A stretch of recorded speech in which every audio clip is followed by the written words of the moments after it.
clickety clack, along main lines, rickety track. She whispers softly in my ear, just to say your last name. Just find a place to make the send easy. that's just the way it is. Sit down, see when things can only get better. Yet the same in so many ways. I no recollection of the last time I came here. But if we get much closer, I could lose control. And if your heart surrenders, you'll need me to hold. I wouldn't be myself without you. Take a piece, take a picture of me. I don't care what happens, see, 'cause I know I'm happy.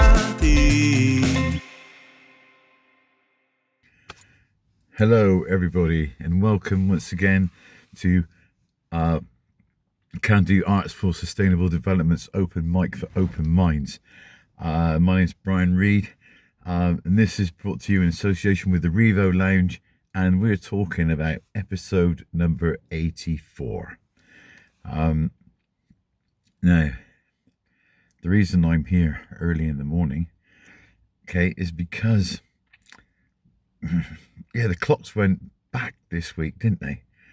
Which meant we gained an hour on Saturday night, thank goodness, because I was out late. But unfortunately, that means the nights are drawing in even faster, which means we really are on the road to the end of the year, and the cold, wet misery that that winter seems to bring to this benighted isle. But hey, you know, that's the calendar. This is what happens. You just got to get on with it. But this week's been it's been a really busy one because come towards the end of the month. It's been a happy Halloween. Everybody's been out with an excess of partying, including myself. Open mics happening sort of physically, and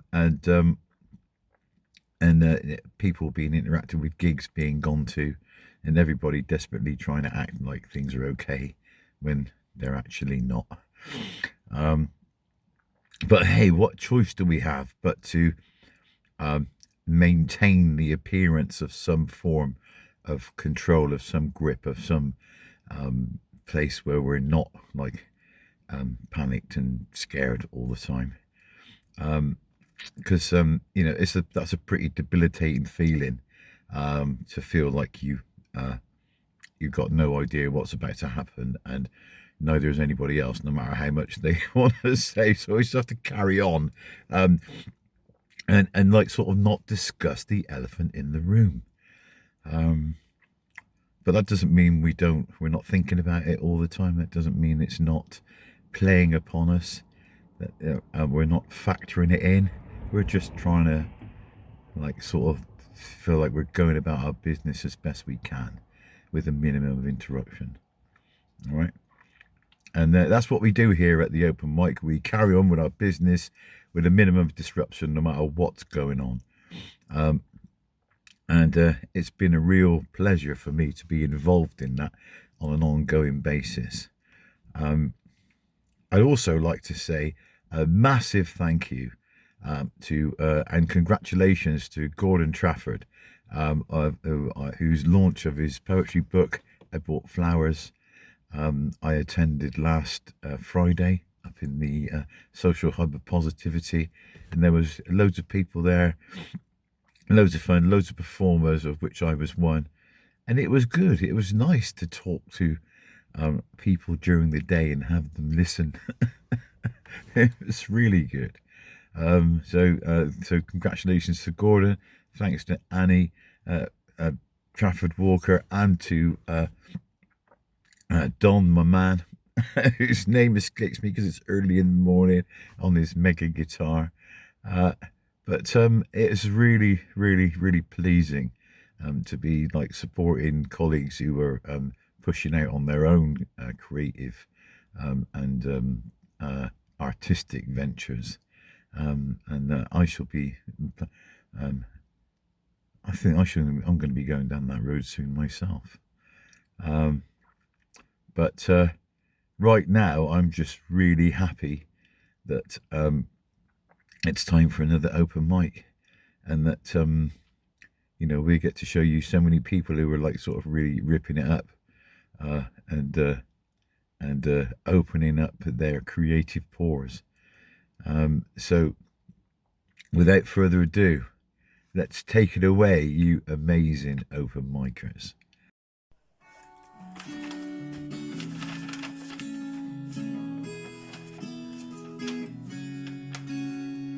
What do you see when you look out the window? A gentle breeze and the light is shining. Sunshine, sweet sunshine. Oh, sunshine, find a way home. Sunshine, sweet sunshine. Oh, sunshine, find a way home. Summer days are long, the world is brighter. Picnic by a lake, water birds are diving. Make no mistake, summer days are golden. Sunshine, sweet sunshine. Oh, sunshine, find a way home. Sunshine, sweet sunshine. Oh, sunshine, find a way home. There we go.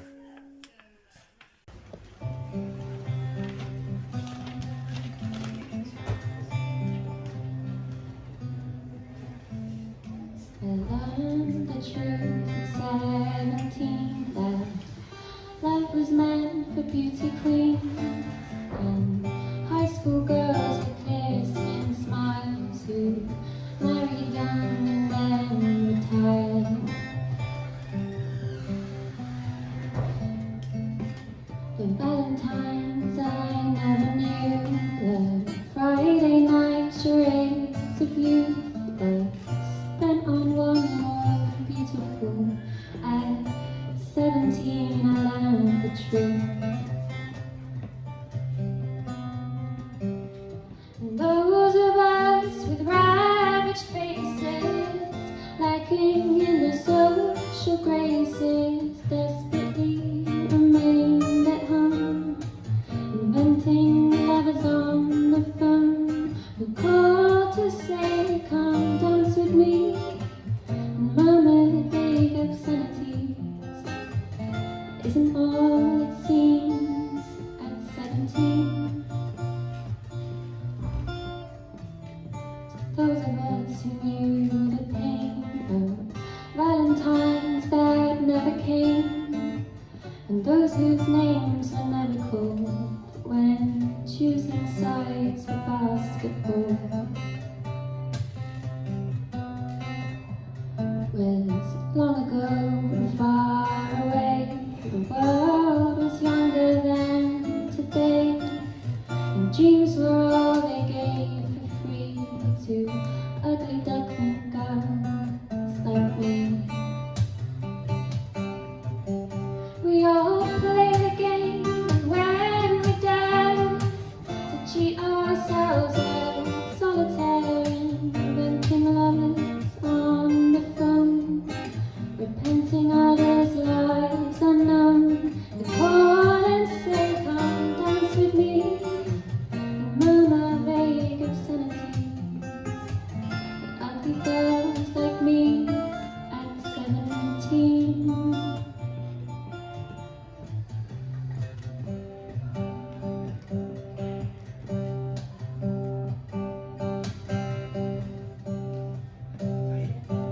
Hey.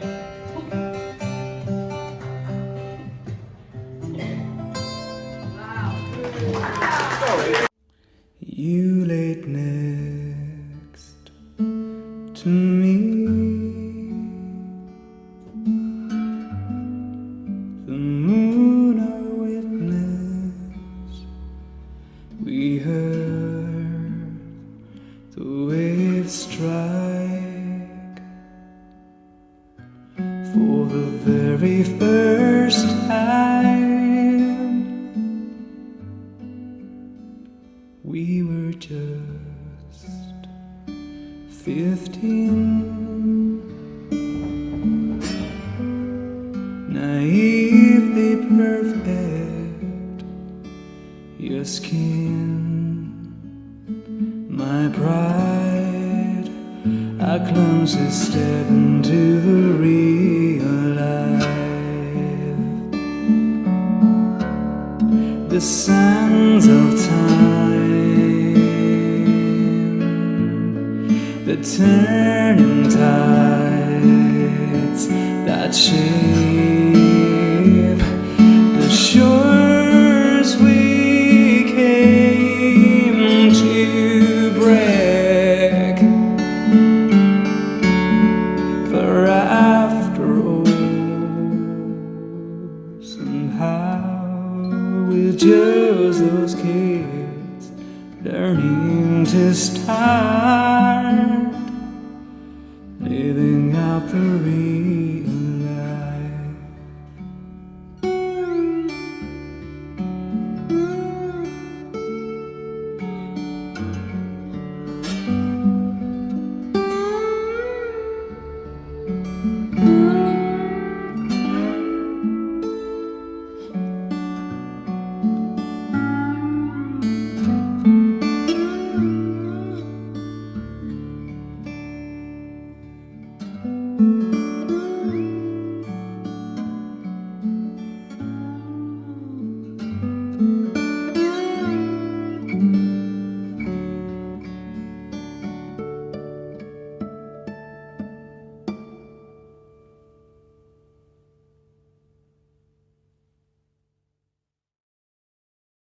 Well, I'm going to start off with a couple of my limericks.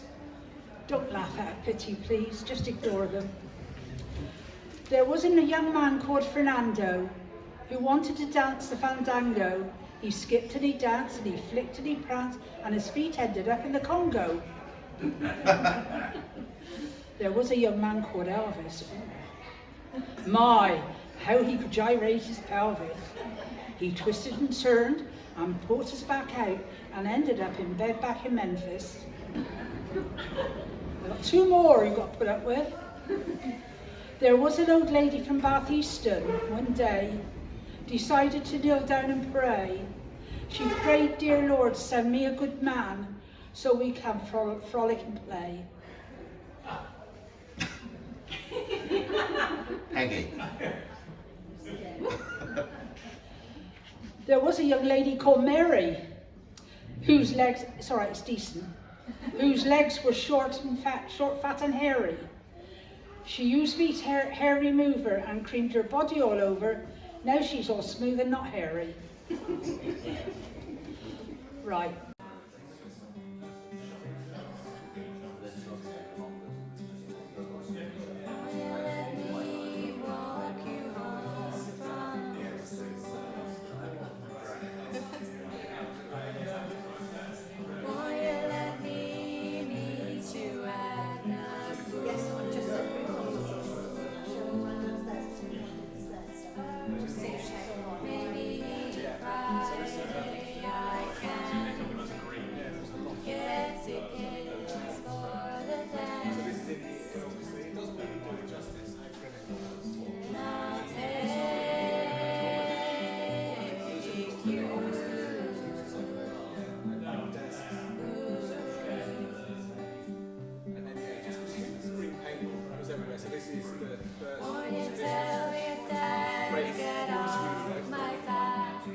Stuart's room, and then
poem is called Still I Rise.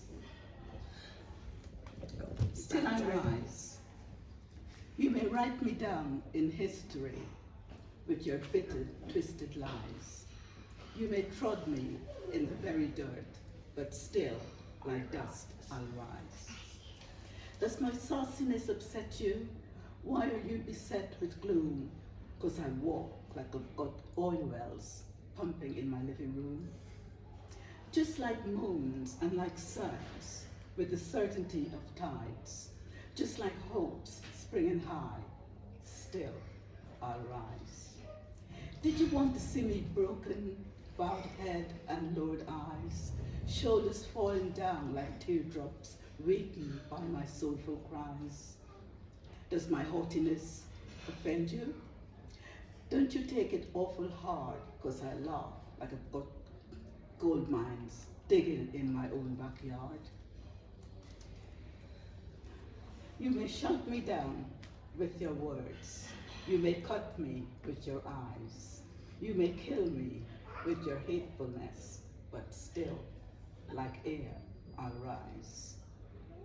Does my sexiness upset you? Does it come as a surprise that I dance like I've got diamonds at the meeting of my thighs? Out of the huts of history's shame, I rise. Up from a past that's rooted in pain, I rise. I'm black ocean, leaping and wide, dwelling and swelling, I bear in the tide. Leaving behind nights of terror and fear, I rise. Into daybreak that's wondrously clear, I rise. Bringing the gifts that my ancestors gave, and the dream and the hope of the slave. I rise, I rise, I rise. So this is called On the Cusp of a Lick. I'm learning to play guitar.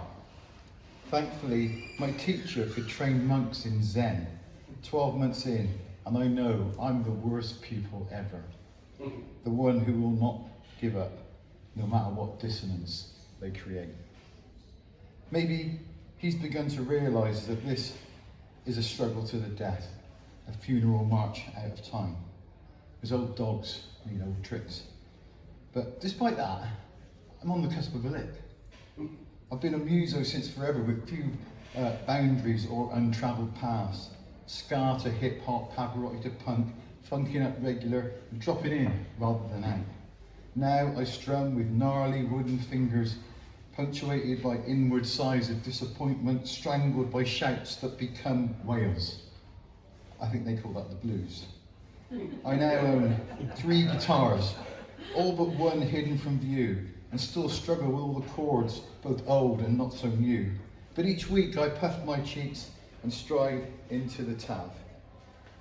And my teacher drinks the beer I buy while showing me the indulgence of a father. He slides and fingers his guitar like a playful demigod entertaining his favourite mistress. I see the mountain top post-avalanche, no discernible route. The air is thin and sends me reeling back to base camp. A, D, A, E, Ebisu. Slowly, with imperceptible increments, the monolith shifts. Like the Saturn V pre-launch vehicle, with wheels as big as a house. My ears become accustomed to the sound of actual notes, and I can recognise their absence, but not summon them at will. But these small victories give me hope in the nick. Yeah, baby, I'm on the cusp of a lick. It's called Our Plum Tree. One of the this isn't a poem, by the way. You'll know when I start the poem because I'll tell you I'm starting. One of the things I actually want to achieve from poetry, and I'm really in the early stages, is to express things that are important through the ordinary. And I think with this one, maybe I do just about. It's about my relationship, which is obviously like everybody's relationships, it's a minefield. Here we go, our plum tree. And it's true, the plum tree exists.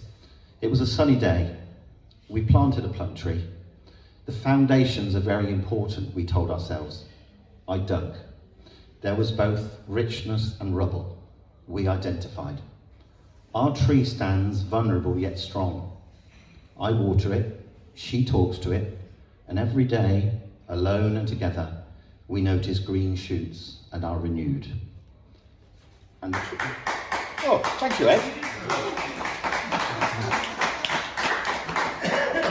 And the tree is still there, and interestingly, in terms of the metaphor or whatever I'm trying to do, there's no fruit on it. Okay, so if you're here, that means we've reached the end of another show. I hope you've enjoyed it as much as I have. I hope that you feel inspired to be part of our little gang. And if you do, then we're taking all comers, and you're welcome, no matter what branch of the arts you represent. But if you would like to take part in what we're doing here, then you can do so by sending your contributions to openmic@kandu-arts.com, and it should be right there. Yeah, right there. Right, that's openmic@kandu-arts.com. And if you can do that, all right, then we can add you to our wall of glory, our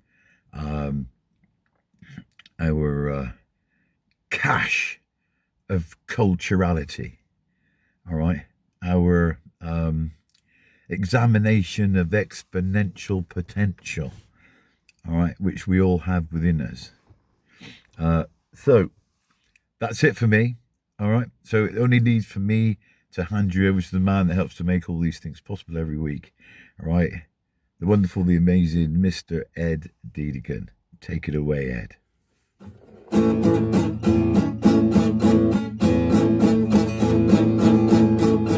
Well, the leaves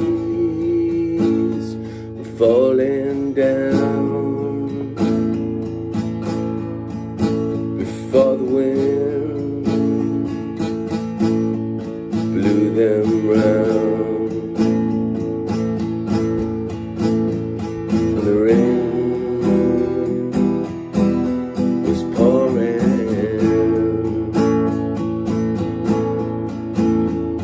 The wind took you from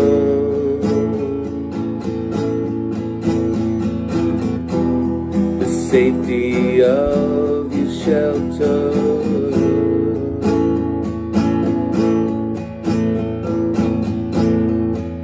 Before the snow could settle in, you were taken by the wind.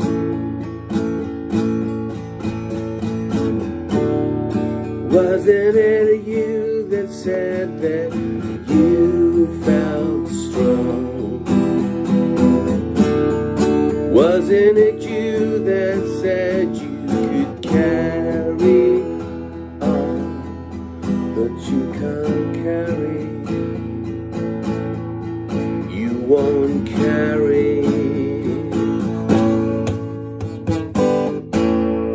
If the spring should spring in, you will rise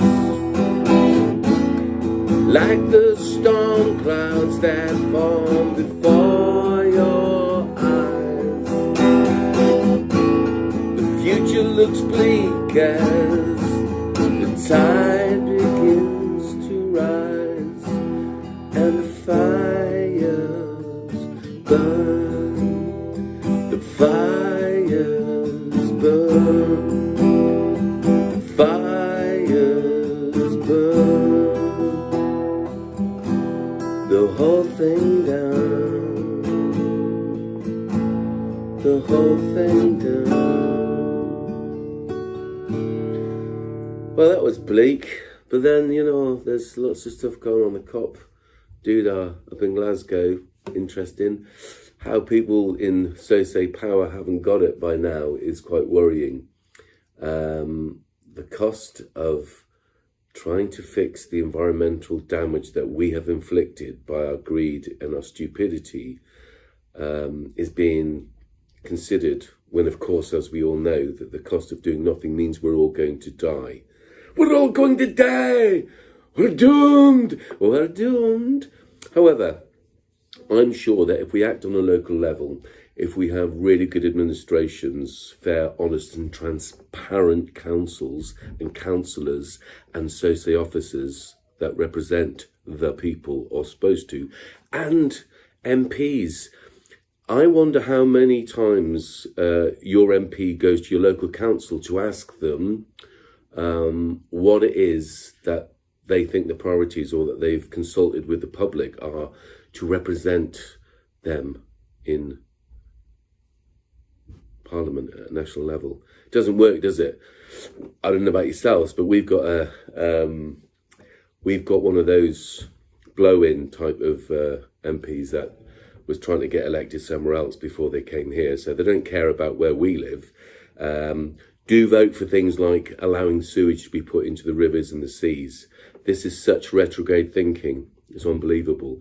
I think everyone should look at how actually their local MPs vote and see how moral and ethical that, or if they actually align with the collective of the thoughts of the people that they're supposed to represent.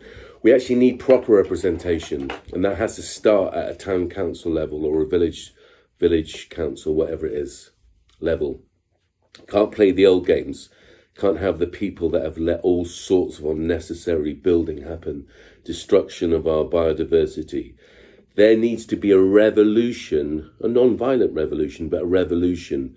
Party politics doesn't work.